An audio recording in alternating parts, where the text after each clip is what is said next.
I certainly have been in quite a lot of reflection personally since the lockdown period, There's been a lot of stuff that's been happening in the businesses I'm involved in. And I think a lot of people probably had a lot more time on their hands than they'd like to. So I spend a lot of time inside my head thinking about these things. So this reflection series really is just trying to take some of those things out of my head and have the conversation with people I admire, people I think are doing, fantastic work in their own space, and hence you've taken up the mantle to have this discussion, which I think is important, by the way. And in my reflections, I was kind of going through the process of, different leadership contexts I've been in, different leaders that I've had, and this idea around forgiveness in the corporate context, because I also came across a lot of people, sometimes you need people that are just angry in the work environment, and you're like, especially now, Musa, yeah, and people are just like angry, and they just like. And so I started equating this back to how we think about forgiveness in general. So I'm quite keen to have this conversation with you, and thank you for your time. What I will start with, maybe a reflection from your side, as you've gone in your different wonderful career trajectory.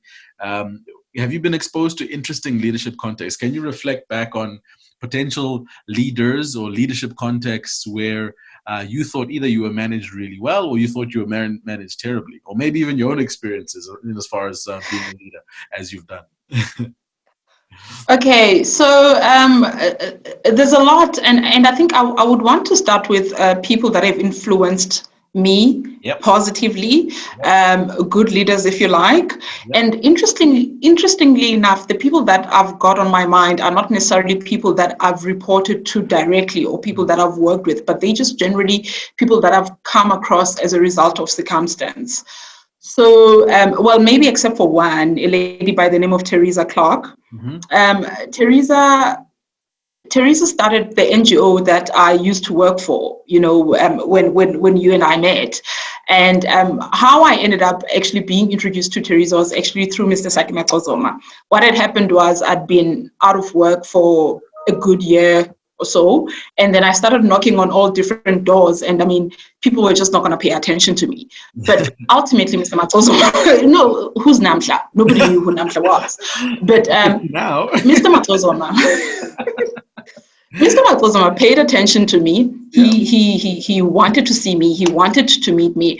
And through that connection, through him using his influence on other people, I was able to meet other people. And for me, that basically taught me a lot about humility, taught me a lot about sharing your resources, sharing your name. Because, I'd never worked with him, but he sat down with me.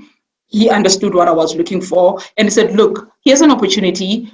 Go call these people. You could start by volunteering. You don't know how it would end up. Yeah. And that's how I met Teresa. And with Teresa, it didn't just end with, I know you through Mr. Matozoma, She also got to know me. And she was like, okay, I'm going to take you to my staff. I've got a little NGO that I run. I'm based in America. They're here. We can do everything via Skype and so on and so forth, but just go there, And that's it. I started volunteering. And then within a month, I became one of the executive members of that NGO. Wow. So for me, it spoke a lot about just because, and I suppose you get to understand how they got to the places that they got to because of how they just were open to sharing what they had, were open to listening to what I had to say. And they didn't know me from a bar of soap, lux or sunlight, but they just... Which is what I was going to ask, Namhla. So what did they see in you? What do you think? Did you have this amazing elevator pitch? Like, what was it that they saw that they thought, geez, this is someone I can actually... I think it was... Maybe it was the desperation in my eyes, but also I think it had a lot to do with we've got nothing to lose. And I think that's one of the things that I've used also. It's like, if I'm going to make a mistake, if I'm going to do something, or if I'm going to ask somebody for a favor, what's there to lose? I sort of like start weighing my options. And by introducing me, they already had their own profile. It didn't mean that just by introducing Namhla and Namhla messes up, it means I, Teresa Clark, or I, Sakima Tozoma, will no longer be who I was. They already knew who they were. They were comfortable with the people that they were, So I don't know, what is it that they saw in me? I think they also saw the drive. And I think at the time I was in my it was 2010. So, okay, I was in my 30s. I'm not going to say how old. But I think it was also them not wanting to waste an opportunity for a young person. Right. That makes sense. Yeah. You know, I don't necessarily want to make it so much about me, but more about who they've become over the years, and also them thinking who's also given them opportunities, how they got to, you know, to the places that they go to. It was through somebody else opening up a door for them. And then the third person would be Dr. Ruel Koza. I just got to know him in the workplace that I'm at right now. He sits in one of our boards. And, you know, you expect somebody of that stature to be a little bit arrogant. That guy. The man is so humble. Yeah. The man is so humble, and he leads through storytelling, you know, and he's got the most amazing patience. He's always on time for meetings. I'm always running around, you know.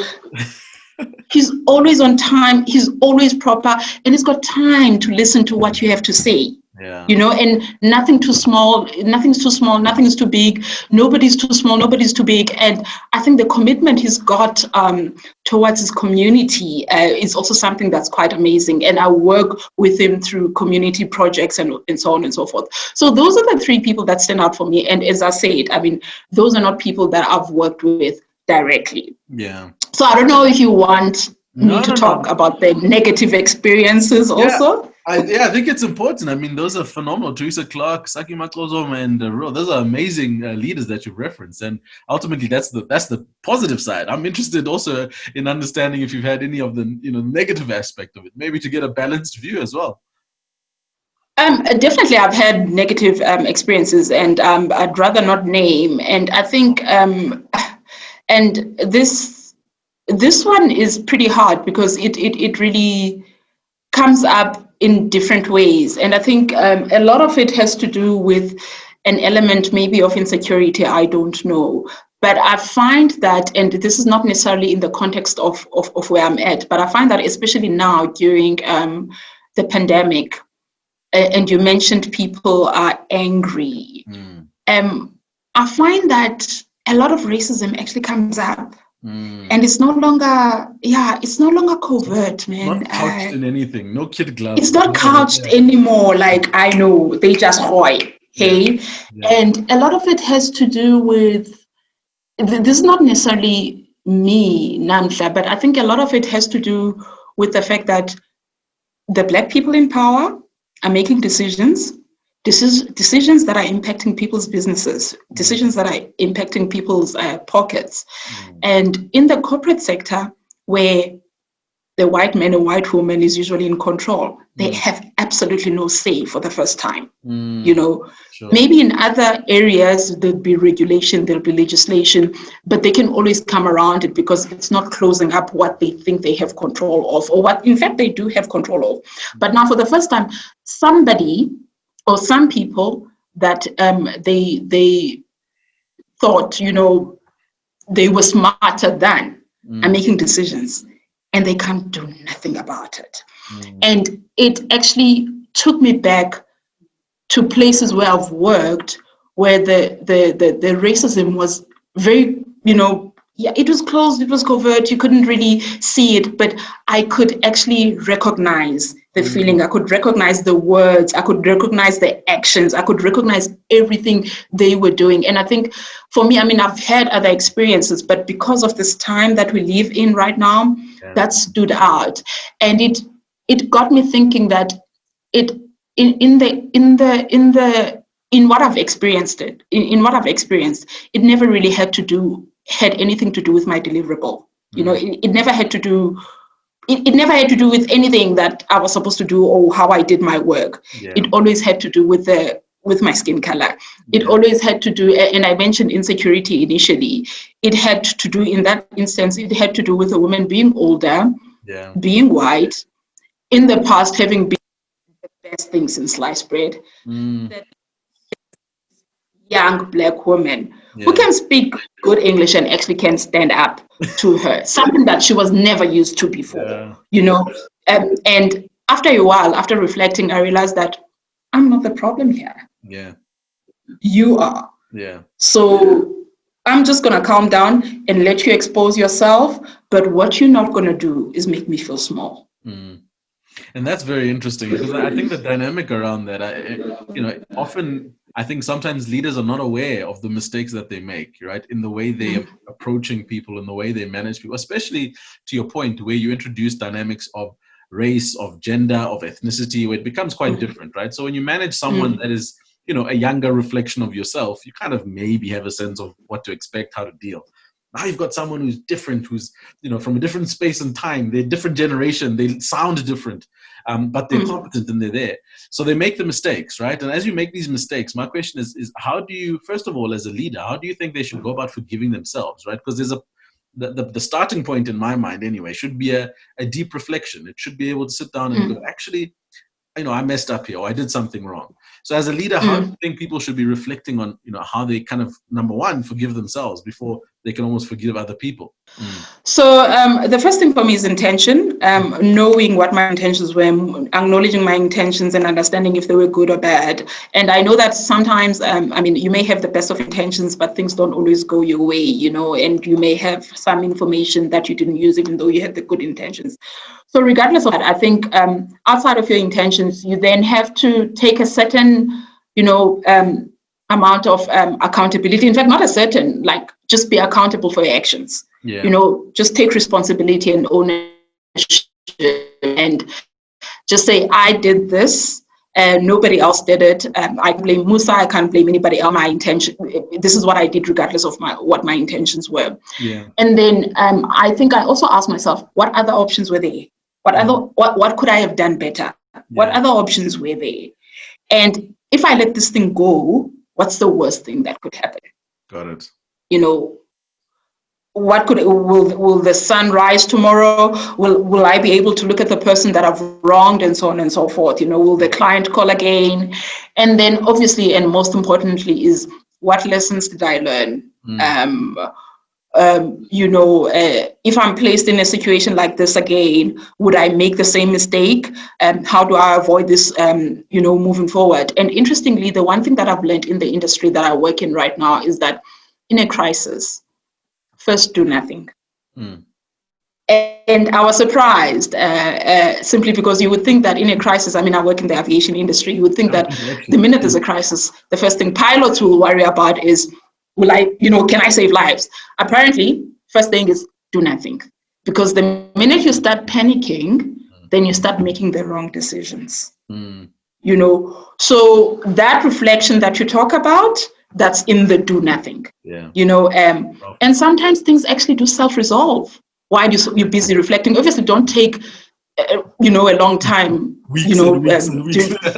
Yeah, no. You can't take weeks because ultimately there's need to be some, justice in the process and so on and so forth. But some things do actually self-resolve. And as you know, and I don't know if you know this about me, but I'm action-orientated. There must be a step. The next step, what's going to happen? Hello. So now I've had to learn to calm down, think it through, and while I'm thinking it through, it self-resolves. Yeah. Or if it doesn't self-resolve, I've come up with a solution in that time, and in the process, I've forgiven myself. That's fantastic. That's fantastic. Sometimes just that break, that just breathe, like it's going to be okay before you kick into overdrive. Then your body goes into shock, and you're starting just now to work on adrenaline. I think that's a great piece of advice. And what about the opposite now? Right? And that's not me. Okay, that's not me at all. It's the opposite. So you were saying something? No, I'm saying what about opposite of me? Complete opposite. I was going to ask the question, what about the opposite scenario, right? So if you've got a leader that you probably need to give feedback to in a process, and you need to make them aware that, maybe you've forgiven yourself, but you want to give them feedback to try and do the same. How do you go about doing that? Because certain leaders are very open to getting bottom-up feedback. Others aren't. And have you ever been in a situation where you kind of had to almost take the higher road to get to the point where potentially the leader or the manager understood that they may have had to reflect themselves? Because that's equally important. Yes, it is. And I think for me, Musa, that's actually not a very difficult thing to do. I'm an over-communicator, just generally. So always know where you stand. You'll always know what I'm thinking. There's never any sign. You'll definitely feel it in my energy. It will completely change. And I think that's helped me over the years to be able to communicate how I feel and, what I think the next step should be and so on. And then the next thing is that I actually have this nice little hobby of observing people and just their personalities and their behaviors. And a person would think I don't know them. And I mean, I don't always get it right. Yes. But when I do, I definitely do get it right, because once you observe a person's behavior, you get to understand a little bit about how to react to certain situations. You get to understand what informs the decisions they make, listening to when they speak. So you get to know what makes them tick and what doesn't. And, and as you listen, you get to understand the experiences that they've been through and what they prefer and what they don't prefer. So I use all of that, that I gather on the side as my hobby, and I combine that with my, communication skill, or lack thereof, because I am an over communicator, because sometimes I say things I shouldn't. But I combine that and I confront,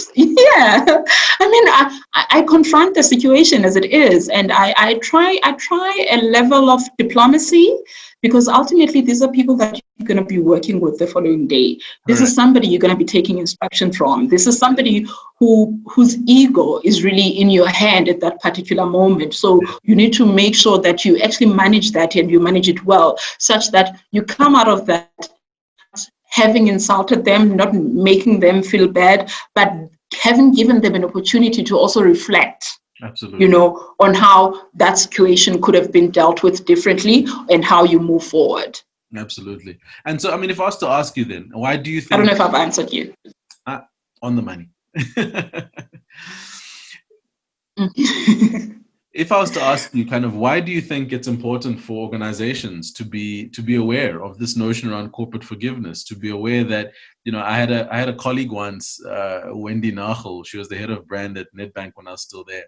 And she had this term of, people in South African corporates walking around like the walking wounded, and that term always stuck with me. It's such a visual, and it's such a jarring term. But, if I was to ask you, why do you think it's important for, organizations in South Africa to be aware, so much more aware of this idea around forgiveness in how they're managing not only executives, but their teams?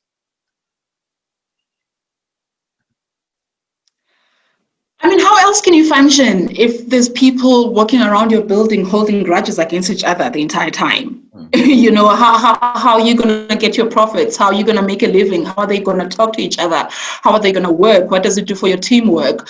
It's got a ripple effect, because what it does is that if you haven't forgiven, and I think this is not just about the workplace, but you end up with this mental block. You can't actually think beyond your own eyelashes. You can't see beyond your own eyelashes, because you're like so angry, and it doesn't matter what the next person does, because you haven't dealt with that one thing. Nothing will ever be good. Nothing will ever be great about them. And it also speaks to the corporate culture of the organization. If there's no forgiveness, then it means that people can't make mistakes. You expect people to work like robots. And in most instances, new inventions and innovation come as a result of mistakes people have made. And once people know that they can be forgiven, there's a certain level of trust.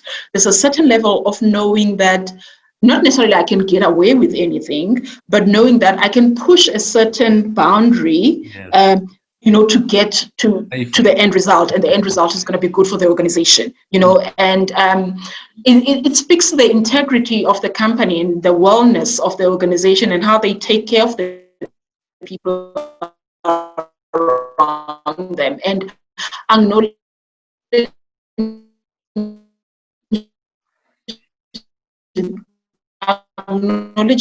that we're all humans at the end of the day.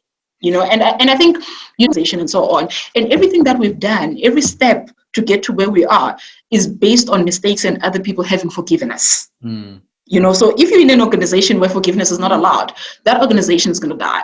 If you're typically in an executive or leadership position and you're trying to wrap your head around this notion of forgiveness and how it shows up, in an organization, what are the kind of behaviors that you think that you would start to see in the people that you're working with that typically would give you the signals that there's a challenge here with people either harboring grudges or not having completely forgiven?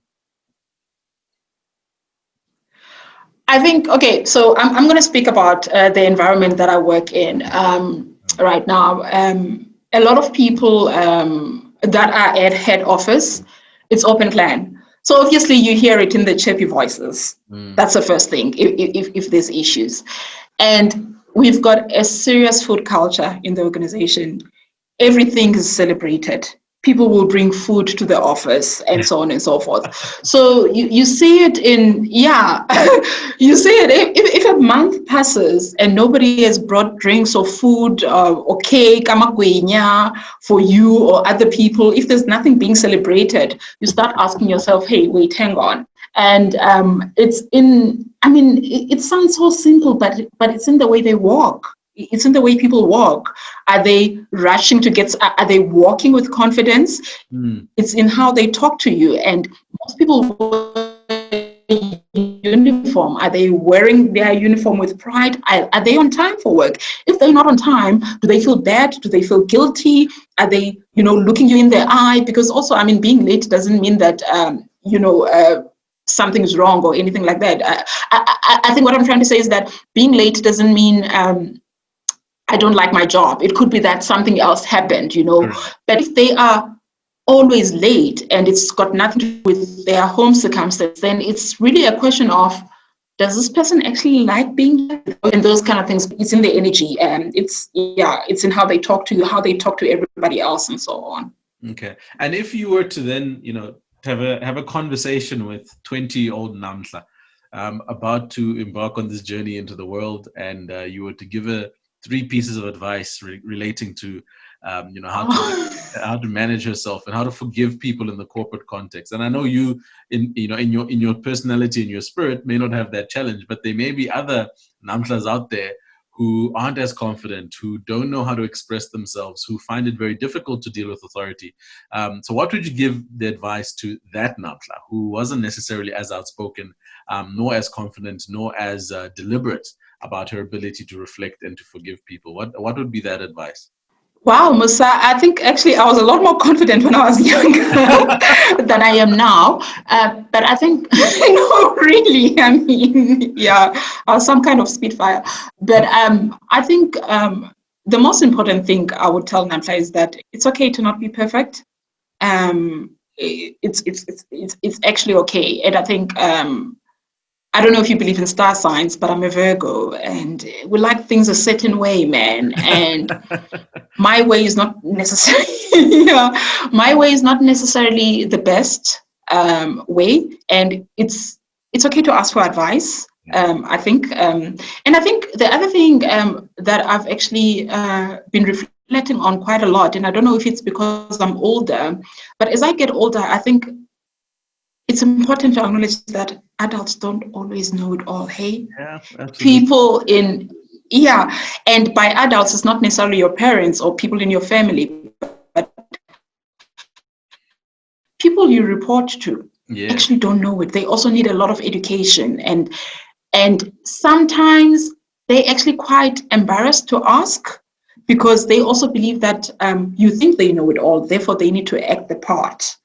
So it's important to, in your teaching of the older generation or of the older person, as to lead. My boss didn't know something that I knew. It would be like, yes, I got you, and that's where you actually learn, teamwork.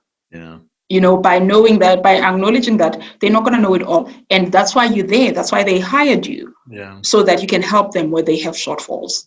Okay. That's a good. I don't know if that was 3, Musa, but that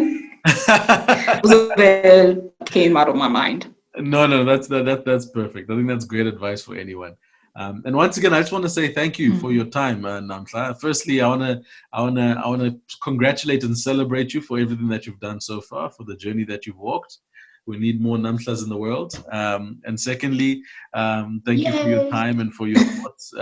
This is an important message I think that a lot of people need to hear. And I'm really, really glad that I could have this reflection with you. So I appreciate your time and I appreciate your input, and all the best, man. Keep flying. Keep doing the things. No, you keep doing the things, and thank you, Musa. I mean, I think you know that initially, like me, when I thought about me, I've lost you. I've got you back now. I lost you as well. Okay, I think the network is telling us we need to. Yeah, I think the network is telling us we need to stop. But thank you for the opportunity, and I hope it does help. And thank you for actually giving me the confidence to believe in myself. And yeah, and I think as I was preparing for this and reading up on the material that you sent me, I started realizing that I need to actually focus a lot on forgiveness in every sphere of my life, but especially in the corporate place, because these are people that I'm with, stuck with most of my life, if I actually think about it, because I mean, we don't necessarily work 8-hour days, we work much longer than that. And that's it. These are the people that I talk to the most times. So I need to make sure that my interaction with them is always ongoing. So thank you. Thank you for bringing that to my attention. My absolute pleasure. And we'll chat again soon. Have a fantastic day. And thanks again. Hey? Coolio. Ciao. Bye.